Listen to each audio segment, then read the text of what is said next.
ಲೋಕಸಭಾ ಚುನಾವಣೆ ದಿನೇ ದಿನೇ ರಂಗೇರುತ್ತಿದ್ದು ಹೈ ವೋಲ್ಟೇಜ್ ಲೋಕಸಭಾ ಕ್ಷೇತ್ರ ಉತ್ತರ ಕನ್ನಡ ಲೋಕಸಭಾ ಕ್ಷೇತ್ರದ ಬಿಜೆಪಿ ಅಭ್ಯರ್ಥಿ ವಿಶ್ವೇಶ್ವರ ಹೆಗಡೆ ಕಾಗೇರಿ ಅವರು ಮತಯಾಚನೆ ಪ್ರಚಾರದ ನಿಮಿತ್ತ ಮಾಜಿ ಶಾಸಕ ಮಹಾಂತೇಶ್ ದೊಡ್ಡಗೌಡರ ನೇತೃತ್ವದಲ್ಲಿ ನಡೆದ ಕಿತ್ತೂರು ಬಿಜೆಪಿ ಕಾರ್ಯಕರ್ತರ ಸಮಾವೇಶದಲ್ಲಿ ಭಾಗಿಯಾಗಿ ನಮ್ಮ ನ್ಯೂಸ್ ಸಮೂಹದ ರಾಜ್ಯ ಉಪಸಂಪಾದಕ ಬಸವರಾಜು ಮುಕ್ತವಾಗಿ ಸಂದರ್ಶನ ಮಾತನಾಡಿದ್ದು, ಈ ಸಂದರ್ಭದಲ್ಲಿ ಬಿಜೆಪಿ ಅಭ್ಯರ್ಥಿ ಕಾಗೇರಿ ಹಾಗೂ ಪತ್ರಿಕಾಗೋಷ್ಠಿಯಲ್ಲಿ ಮಾಜಿ ಶಾಸಕ ಮಹಾಂತೇಶ್ ದೊಡ್ಡಗೌಡರ್ ಹಾಗೂ ಹಲವಾರು ವಿಷಯಗಳನ್ನು ಹಂಚಿಕೊಂಡಿದ್ದಾರೆ. ಒಂದ್ ರೀತಿ ಸಚೇತಕರಾಗಿ ಕೆಲಸ ಮಾಡಿದ್ದೀರಾ, ಮತ್ತೆ ಸ್ಪೀಕರ್ ಆಗಿ ಕೆಲಸ ಮಾಡಿದ್ದೀರಾ. ಈಗ ನಿಮ್ಮ ಪಕ್ಷ ನಿಮ್ಗೆ ಸಾಕಷ್ಟು ನಿಮ್ಮ ಅನುಭವ ಕೊಟ್ಟು ಒಂದ್ ರೀತಿ ಸಂಸತ್ ಅಭ್ಯರ್ಥಿಯಾಗಿ ಇದ್ ಮಾಡಿದೆ, ಏನಿಸ್ತಾರೆ ಸರ್? ಉತ್ತರ ಕನ್ನಡ ಜಿಲ್ಲಾ ಲೋಕಸಭಾ ಕ್ಷೇತ್ರ ಇದು ಬಿಜೆಪಿ ನಿರಂತರವಾಗಿ ಗೆಲ್ತಾ ಇದ್ದಂತಹ ಬಿಜೆಪಿಯ ಕ್ಷೇತ್ರ. ಪ್ರಧಾನಿ ನರೇಂದ್ರ ಮೋದಿಜಿಯವರು ಕಳೆದ 10 ವರ್ಷದಲ್ಲಿ ಈ ದೇಶದಲ್ಲಿ ಭಾರತವನ್ನ ಅಂತಾರಾಷ್ಟ್ರೀಯ ಮಟ್ಟದಲ್ಲಿ ಇದರ ಘನತೆ ಗೌರವವನ್ನು ಹೆಚ್ಚಿಸಿ ಈ ದೇಶದ ಜನರಲ್ಲಿ ಒಂದು ರಾಷ್ಟ್ರಾಭಿಮಾನವನ್ನ ಸ್ವಾಭಿಮಾನವನ್ನ ಜಾಗೃತಗೊಳಿಸಿದ್ದಾರೆ. ರಾಮ ಮಂದಿರವನ್ನ ಭವ್ಯವಾಗಿ ಕಟ್ಟೋದಕ್ಕೆ ಮೋದಿಜಿಯವರು ಮತ್ತು ಯೋಗಿಜಿಯವರ ಕೊಡುಗೆ ಅವಿಸ್ಮರಣೀಯವಾದಂಥದ್ದು. ದೇಶದ ಅಭಿವೃದ್ಧಿಯಲ್ಲಿ, ದೇಶದ ಸಾಮಾನ್ಯ ಜನರ ಕಷ್ಟ ಸುಖಗಳಿಗೆ ಸ್ಪಂದಿಸುವಲ್ಲಿ ಪ್ರಧಾನಿ ನರೇಂದ್ರ ಮೋದಿಜಿಯವರು ಮಾಡಿರೋ ಕೆಲಸ ಅತ್ಯದ್ಭುತವಾದಂಥದ್ದು. ಈ ದೇಶದಲ್ಲಿ ಅವರು ಮತ್ತೊಮ್ಮೆ ಪ್ರಧಾನಿ ಆಗಬೇಕು ಅನ್ನುವಂತಹ ಒಂದು ಸ್ಪಷ್ಟ ಜನಾಭಿಪ್ರಾಯ ಈಗ ನಮ್ಮೆಲ್ಲರಿಗೆ ದೊರಕ್ತಾ ಇದೆ.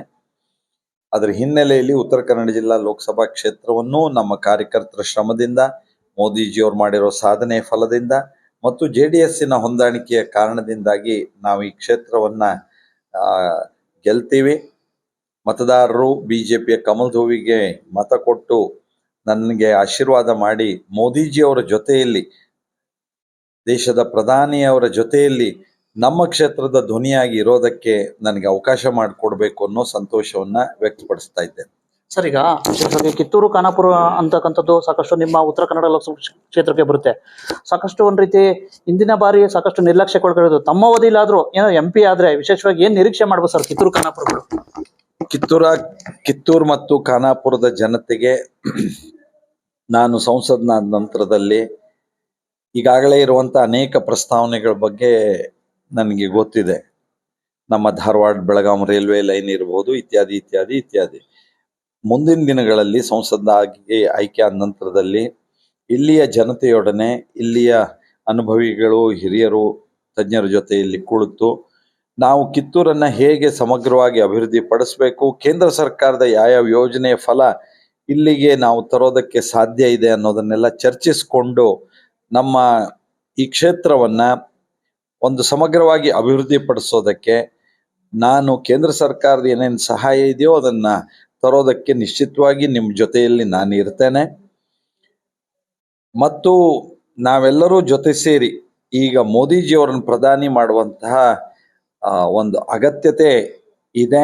ಭ್ರಷ್ಟಾಚಾರ ರಹಿತವಾದಂತಹ, ಭಯೋತ್ಪಾದಕತೆ ರಹಿತವಾದಂತಹ ಒಂದು ಆಡಳಿತವನ್ನ ಕೊಡ್ತಾ ಇರುವಂತಹ ಮೋದಿಜಿಯವರನ್ನು ಪ್ರಧಾನಿ ಮಾಡಬೇಕಾಗಿದೆ. ಹಾಗಾಗಿ ಕಿತ್ತೂರಿನ ಅಭಿವೃದ್ಧಿಯ ಜೊತೆಯಲ್ಲಿ ದೇಶದ ಅಭಿವೃದ್ಧಿಯ ಕನಸನ್ನು ಕಾಣ್ತಾ ನಾವೆಲ್ಲ ಒಟ್ಟಾಗಿ ಮುನ್ನಡೆಯೋಣ. ಅನಂತಕುಮಾರ್ ಹೆಗಡೆ ಅವರು 6 ಬಾರಿ ಸಂಸದರಾಗಿದ್ರು. ಸಾಕಷ್ಟು ರೀತಿ ನಿಮ್ಮ ಪಕ್ಷ ಮತ್ತೆ ವಿಶೇಷವಾಗಿ ಸರ್ಕಾರ ಸಾಕಷ್ಟು ಅವಕಾಶಗಳು ಕೊಡ್ತು. ಆದ್ರೂ ಸಹ ಎಲ್ಲ ಒಂದ್ ಕಡೆ ಈಗ ತಾವು ಅಭ್ಯರ್ಥಿ ಆಗಿದ್ದೀರಾ. ಯಾಕೆ ಸರ್ ಪ್ರಚಾರಕ್ಕೆ ಯಾಕೆ ಬರ್ತಾ ಇಲ್ಲ? ನಿಮ್ ಸಂಪರ್ಕಕ್ಕೆ ಸಿಗ್ತಾ ಇಲ್ವಂತೆ. ಯಾಕೆ ಅವ್ರಿಗೆ ತೃಪ್ತಿ ಸಿಗ್ಲಿಲ್ವಾ? ಪಕ್ಷ ಏನು ಯಾಕೆ ತೃಪ್ತಿ ಆಗ್ಲಿಲ್ವಾ ಅವ್ರಿಗೆ? ಇನ್ನ ಬೇಕಾ?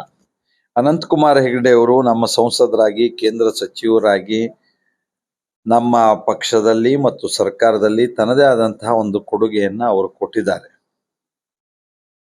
ಅವರ ಅನುಭವ, ಸಲಹೆ ಸೂಚನೆಗಳು ಈ ಚುನಾವಣೆ ಕಾರ್ಯದಲ್ಲಿ ಮತ್ತೆ ಮುಂದಿನ ಅಭಿವೃದ್ಧಿ ಕಾರ್ಯದಲ್ಲಿ ನಮ್ಮ ಕ್ಷೇತ್ರದ ಜನತೆಗೆ, ಕಾರ್ಯಕರ್ತರಿಗೆ ಸಿಗುತ್ತೆ ಅನ್ನುವಂಥ ವಿಶ್ವಾಸ ಇದೆ. ಅವರು ಒಂದೇ ತತ್ವ ಸಿದ್ಧಾಂತದ ಅಡಿಯಲ್ಲಿ ನಾನು ಅವರು ಜೊತೆಯಲ್ಲಿ ಕೆಲಸ ಮಾಡಿರುವಂಥವ್ರು. ಹಾಗಾಗಿ ಈ ದೇಶಕ್ಕೆ ಮೋದಿ ಮತ್ತೊಮ್ಮೆ ಪ್ರಧಾನಿ ಆಗಬೇಕು ಅನ್ನೋದ್ರ ಬಗ್ಗೆ ನಮ್ದೆಲ್ಲರದು ಒಟ್ಟಾದ ಒಂದೇ ಧ್ವನಿ ಇದೆ. ನಾವೆಲ್ಲ ಒಟ್ಟಾಗಿ ಕೆಲಸ ಮಾಡಿ ಮೋದಿಜಿಯವರನ್ನು ಪ್ರಧಾನಿ ಮಾಡ್ತೇವೆ. ಈ ಕ್ಷೇತ್ರವನ್ನು ಗೆಲ್ಲೋದಕ್ಕೆ ಶ್ರಮಿಸ್ತೇವೆ. ಮಾರ್ಗರೇಟ್ ಆಳ್ವ ನಂತರ ಈ ಬಾರಿ ಕಾಂಗ್ರೆಸ್ ಪಕ್ಷ ಒಂದ್ ರೀತಿ ಡಾಕ್ಟರ್ ಅಂಜಲಿ ನಿಂಬಾಳ್ಕರ್ಗೆ ಕೊಟ್ಟಿದೆ. ಒಂದ್ ರೀತಿ ಎಲ್ಲ ಒಂದ್ ಕಡೆ ಕೈ ಪಕ್ಷದ ಕಾರ್ಯಕರ್ತರು ನಾನು ಅಂಜಲಿ, ನಾನು ಯಾರಿಗೂ ಅಂಜೋದಿಲ್ಲ ಅಂತಕ್ಕಂತ ಒಂದು ಸ್ಲೋಗನ್ ಅಡಿ ಸಾಕಷ್ಟು ಪ್ರಚಾರ ಮಾಡ್ತಾ ಇದೆ. ವಿಶೇಷವಾಗಿ ನಿಮ್ಮ ಎದುರಾಳಿ ಪಕ್ಷದ ಬಗ್ಗೆ ಏನ್ ಹೇಳ್ತೀರಾ? ಇದು ಇಬ್ಬರು ಅಭ್ಯರ್ಥಿಗಳ ಎದುರುಗಡೆಗೆ ನಡೆಯುವಂತ ಚುನಾವಣೆ ಅಂತ ಯಾರು ಭಾವಿಸಬಾರದು. ಇದು ಕಾಂಗ್ರೆಸ್ ಮತ್ತು ಬಿಜೆಪಿಯ ಮಧ್ಯದಲ್ಲಿ ನಡೆಯುವಂತ ಚುನಾವಣೆ. ಹಾಗಾಗಿ ಅಭ್ಯರ್ಥಿಗಳು ನಾವುಗಳು ನಿಮಿತ್ತ ಮಾತ್ರಕ್ಕೆ. ಆದರೆ ಕಾಂಗ್ರೆಸ್ಸಿನ ದುರಾಡಳಿತವನ್ನ ಅನೇಕ ದಶಕಗಳು ದೇಶದ ರಾಜ್ಯದ ಜನ ನೋಡಿರೋರು. ಈಗಲೂ ಕಳೆದ 1 ವರ್ಷದಿಂದ ರಾಜ್ಯದಲ್ಲಿ ಕಾಂಗ್ರೆಸ್ ಸರ್ಕಾರ ಆಡಳಿತ ಮಾಡೋದಕ್ಕೆ ವಿಫಲ ಆಗಿರೋದನ್ನ ನೋಡಿರುವಂಥವ್ರು. ಮತ್ತು ಇನ್ನೊಂದು ಕಡೆಗೆ ಯಶಸ್ಸಿನ ಹಾದಿಯಲ್ಲಿ ಬಿಜೆಪಿಯನ್ನ ಮುನ್ನಡೆಸ್ತಾ ಇರುವಂತ ನರೇಂದ್ರ ಮೋದಿಜಿಯವರನ್ನ ನೋಡಿರೋರು. ಯಾರು ಈ ದೇಶಕ್ಕೆ ನೇತೃತ್ವ ಕೊಡೋದು? ರಾಹುಲ್ ಗಾಂಧಿ ನೇತೃತ್ವ ಕೊಡೋದಕ್ಕಾಗತ್ತಾ? ನರೇಂದ್ರ ಮೋದಿಜಿಯವ್ರ ನೇತೃತ್ವ ಕೊಡುತ್ತಿದ್ದಾರೆ, ಕೊಡುವಂತ ವ್ಯಕ್ತಿತ್ವ ಅವರದ್ದು ಅನ್ನೋ ನಂಬಿಕೆ ಸಾಮಾನ್ಯ ಮತದಾರರಲ್ಲೂ ಇದೆ. ಹಾಗಾಗಿ ಅಭ್ಯರ್ಥಿಗಳ ಚುನಾವಣೆ ಅಂತ ಭಾವಿಸಿದೆ. ಇದು 2 ಸೈದ್ಧಾಂತಿಕ ಒಂದು ಇದು ಹೋರಾಟ ಅನ್ನುವಂತೆ ಪರಿಗಣಿಸಬೇಕು. ಈ ದೇಶದ ಘನತೆ ಗೌರವ ಹೆಚ್ಚಬೇಕು. ಈ ದೇಶದಲ್ಲಿ ನಮ್ಮತನದ ಆಡಳಿತ ಬರಬೇಕು. ದೇಶದಲ್ಲಿ ಬಹುಸಂಖ್ಯಾತ ಹಿಂದೂಗಳ ಭಾವನೆಗಳನ್ನ ಗೌರವಿಸುವಂತಹ ಒಂದು ಸರ್ಕಾರ ಬೇಕು ಅಂತ ಮತದಾರರ ಮನಸ್ಸಿನಲ್ಲಿ ಏನಿದೆಯೋ ಅದು ಸಾಕಾರ ಆಗತ್ತೆ. ಮತ್ತು ಕಾಂಗ್ರೆಸ್ ಯಾವತ್ತೂ ನಮ್ಮತನದ ಅರಿವಿಲ್ಲದೆ ಗುಲಾಮಿತನದ ಮಾನಸಿಕತೆಯನ್ನೇ ಬೆಳೆಸುವಂತ ಪ್ರಯತ್ನ ಮಾಡಿದೆ. ರಾಹುಲ್ ಗಾಂಧಿ ಈ ದೇಶಕ್ಕೆ ನೇತೃತ್ವ ಕೊಡೋದಕ್ಕೆ ಸಾಧ್ಯ ಇಲ್ಲ ಅಂತ ಎಲ್ಲರಿಗೂ ಸ್ಪಷ್ಟ ಅರಿವಿದೆ. ಹಾಗಾಗಿ ಇಲ್ಲಿ ಕಾಂಗ್ರೆಸ್ಸಿನ ಸಿದ್ಧಾಂತವನ್ನ ತಿರಸ್ಕರಿಸಿ ಬಿಜೆಪಿಯನ್ನ ಜನ ಬೆಂಬಲಿಸ್ತಾರೆ ಅನ್ನೋ ನಂಬಿಕೆ ನನಗಿದೆ. ಸರ್, ಈಗ ಇನ್ನೊಂದು ಹೆಬ್ಬಾರ್ ಅವರು, ಕೊನೆ ಪ್ರಶ್ನೆ ಸರ್. ಹೆಬ್ಬಾರ್ ಅವರು ಮತ್ತೆ ಕುಮಟಾದ ಸುರಸ್ವಾಮಿ ನಾಯ್ಕ ಅವರು ನೆನ್ನೆ ತಾನೇ ಸಭೆ ಮಾಡಿದ್ದಾರೆ. ಏನಾದ್ರು ನಿಮ್ಗೆ ಮುಕ್ತವಾಗಿ ಸಪೋರ್ಟ್ ಮಾಡ್ತಾರೆ ಅಂತ ನಿರೀಕ್ಷೆ ಮಾಡ್ಬೋದು? ಇಲ್ಲಂತೂ JDS ಅವರೆಲ್ಲ ಸಪೋರ್ಟ್ ಮಾಡೋರು. ಎಲ್ಲರೂ ಒಟ್ಟಾಗಿ ಬಿಜೆಪಿ JDS ನವರು ಒಟ್ಟಾಗಿ ಕೆಲಸ ಮಾಡ್ತೇವೆ. ಎಲ್ಲಾದ್ರೂ ಯಾವ್ದಾದ್ರೂ ರೀತಿಯ ಚಿಕ್ಕ ಪುಟ್ಟ ಕೊರತೆಗಳಿದ್ರೆ ಅದನ್ನ ಸರಿ ಮಾಡಿಕೊಂಡು ನಾವೆಲ್ಲ ಒಟ್ಟಾಗಿ ಈ ಕ್ಷೇತ್ರದ ಗೆಲುವಿಗೆ ಪ್ರಯತ್ನ ಮಾಡ್ತೇವೆ. ಬಿಜೆಪಿ ಮತ್ತು JDS ನಮ್ಮ ಮೈತ್ರಿ ಒಳ್ಳೆಯ ರೀತಿಯಲ್ಲಿ ಕೆಲಸ ಪ್ರಾರಂಭಿಸಿದೆ. ಮುಂದಿನ ದಿನದಲ್ಲಿ ಇನ್ನಷ್ಟು ಹೆಚ್ಚು ಸುವ್ಯವಸ್ಥಿತವಾಗಿ ಕ್ಷೇತ್ರದಲ್ಲಿ ಪ್ರತಿ ಬೂತ್ ಹಂತದಲ್ಲಿ ನಾವು ಒಟ್ಟಿಗೆ ಕೆಲಸ ಮಾಡಿ ನಮ್ಮ ಜಯಕ್ಕೆ ನಾವೆಲ್ಲರೂ ಕಾರಣೀಕರ್ತರಾಗ್ತೇವೆ. ಕೊನೆ ಪ್ರಶ್ನೆ, ಎಲ್ಲ ಇರ್ತಕ್ಕಂಥ ಎಲ್ಲ ಬಿಜೆಪಿ ಕಾರ್ಯಕರ್ತರಿಗೆ ಏನು ಅವ್ರಿಗೆ ಉತ್ಸಾಹ ತುಂಬಲಿಕ್ಕೆ ಇಷ್ಟಪಡ್ತೀರಾ ಈ ಚುನಾವಣೆಯಲ್ಲಿ? ಮೇರಾ ಬೂತ್ ಸಬ್ಸೆ ಮಜಬೂತ್ ಅಂತ ಈಗಾಗಲೇ ನಮ್ಮ ಪ್ರಧಾನಿಗಳು ನಮ್ಮೆಲ್ಲರಿಗೆ ಕರೆಯನ್ನ ಕೊಟ್ಟಿದ್ದಾರೆ. ನಾನು ನಮ್ಮೆಲ್ಲ ಕಾರ್ಯಕರ್ತರಲ್ಲಿ, ಬೂತ್ ಪ್ರಮುಖರಲ್ಲಿ ವಿನಂತಿ ಮಾಡ್ಕೊಳ್ತೇನೆ, ನಮ್ಮೆಲ್ಲ ಹಿರಿಯ ನಾಯಕರಲ್ಲಿ ನಾನು ವಿನಂತಿ ಮಾಡ್ಕೊಳ್ತೇನೆ, ಬೂತಿನಲ್ಲಿ ನಮ್ಮ ಜಯ ಆಗಬೇಕು, ವಿಜಯ ಆಗಬೇಕು. ಬೂತಿನಲ್ಲಿ ನಾವು ಜಯ ಗಳಿಸಿದಾಗಲೇ ಈ ಕ್ಷೇತ್ರದಲ್ಲಿ ಗೆಲುವಾಗೋದು. NDA ನಮ್ಮ ಮಿತ್ರ ಪಕ್ಷಗಳೆಲ್ಲ ಸೇರಿ 400 ಸೀಟ್ ಹೆಚ್ಚು ತಗೊಳ್ಳೋದು ಮತ್ತು ನಾವು ನರೇಂದ್ರ ಮೋದಿಜಿಯವ್ರನ್ನ ಪ್ರಧಾನಿ ಮಾಡ್ಲಿಕ್ಕೆ ಸಾಧ್ಯ ಆಗೋದು. ಹಾಗಾಗಿ ಬೂತನ್ನೇ ಕೇಂದ್ರೀಕರಿಸಿ ನಿಮ್ಮೆಲ್ಲ ಚಟುವಟಿಕೆಯನ್ನ ಮಾಡಿ ಮನೆ ಮನೆಗೆ ಸಂಪರ್ಕಿಸಿ ಎಲ್ಲರ ವಿಶ್ವಾಸವನ್ನು ಗಳಿಸ್ಕೊಂಡು ನಾವು ಕ್ಷೇತ್ರದ ಗೆಲುವಿಗೆ ಹಗಲಿರುಳು ಶ್ರಮಿಸೋಣ. ಮೋದಿಜಿಯವ್ರನ್ನ ಮತ್ತೊಮ್ಮೆ ಪ್ರಧಾನಿ ಮಾಡೋಣ ಅಂತ ಕೇಳ್ಕೊಳ್ತೀನಿ. ನಮಸ್ಕಾರ. ಇವಿಷ್ಟು ಒಟ್ಟಾಶಿಕರೇ ಗೊತ್ತಾಯ್ತಲ್ಲ, ಉತ್ತರ ಕನ್ನಡದ ಕೇಸರಿ ಅಭ್ಯರ್ಥಿಯಾಗಿರ್ತಕ್ಕಂಥ ಶ್ರೀ ವಿಶ್ವನಾಥ್ ಹೆಗಡೆ ಕಾಗೇರಿ ಸಾಹೇಬ್ರ ಅಭಿಪ್ರಾಯ. ನಮಸ್ಕಾರ, ಥ್ಯಾಂಕ್ ಯು ಸರ್. ಎಡಿಟ್ ಮಾಡ್ತೀನಿ.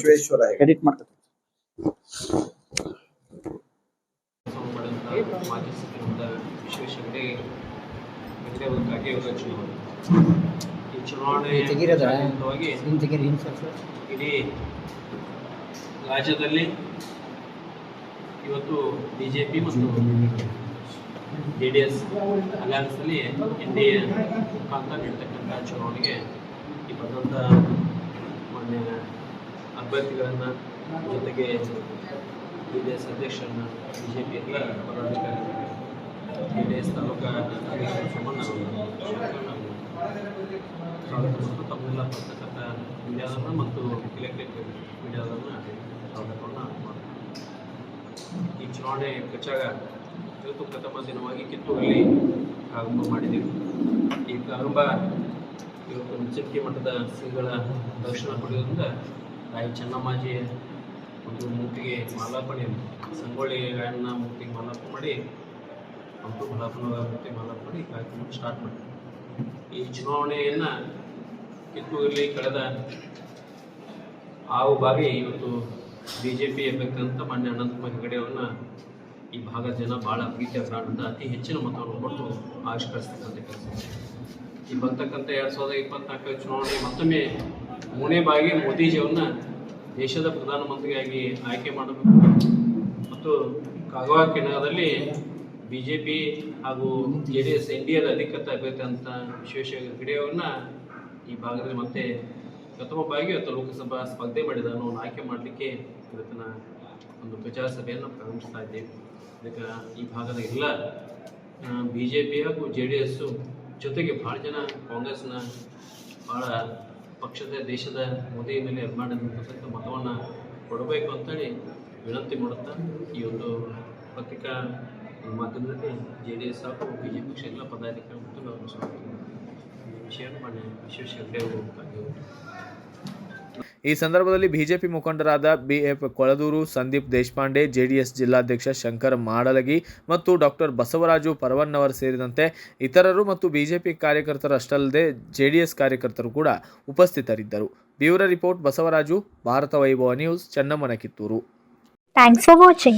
Read, discuss and debate with editor Dr. Yan Prashant Rao. Wanted reporters in print, digital and visual media for Bharat Vaibhav Daily Newspaper, BV News Channel and BV Fast Web News from all the talukas of Karnataka. If interested, send your resume to 9482633333.